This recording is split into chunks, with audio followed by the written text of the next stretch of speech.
Hello, Physics Nation. Man, crafting is messy.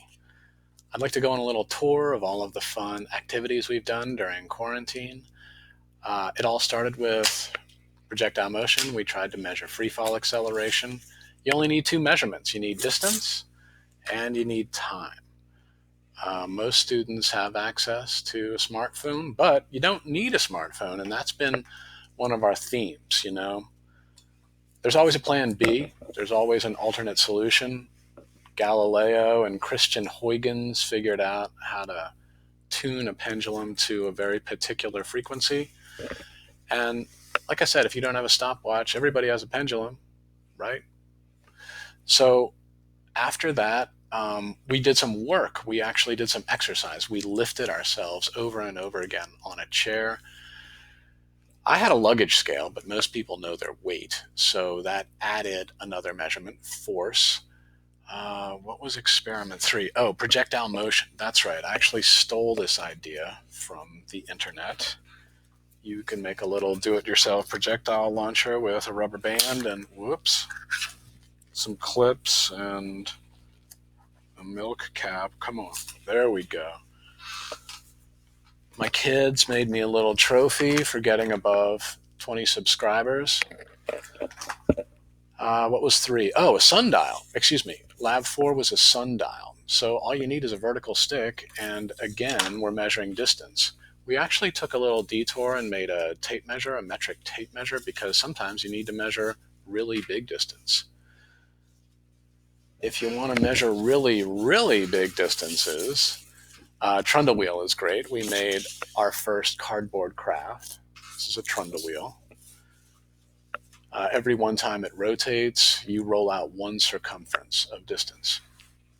Then, I guess the trundle wheel inspired a whole series of cardboard wheel experiments. So, experiment 5 was the first cardboard wheel. This is called the Atwoods machine, or an elevator and a counterbalance. So, where's my compass? It's pretty simple, actually. You just make a strip of cardboard into a compass with, 2 sharp pencils and a distance standard. And with a little bit of masking tape and a little bit of glue and, honestly, needle nose pliers, this is a great, $3 or $4 investment. You can start bending wire. You can start changing paper clips into axles. And our second pulley experiment had us dragging a little sled. And so we would hang a weight off the pulley and the sled would move horizontally. That's called a semi-Atwoods machine. And that sort of brings us to where we are today. At first, this looks like an elevator and a counterbalance system because, the marble goes down and the kangaroo goes up, but something very different is happening. The marble's moving a lot and the kangaroo's not moving that much. So that's the little puzzle I would like to leave you with. You're going to measure how far the marble goes with 2 paint sticks. It's a pretty simple idea. You can customize their length by just sliding them across one another. So let's compare this distance.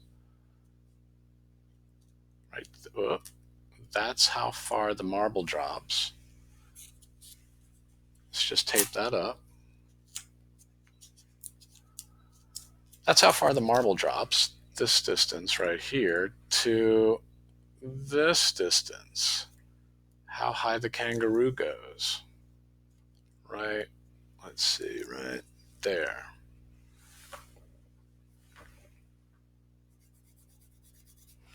Okay, so that's how far the kangaroo goes, and this entire length is how far the marble goes. Comparing things with proportions is sort of a classic mathematical and scientific game, and that's what I'd like you to do. So the big reveal is up here. Whoops. Running out of time, of course.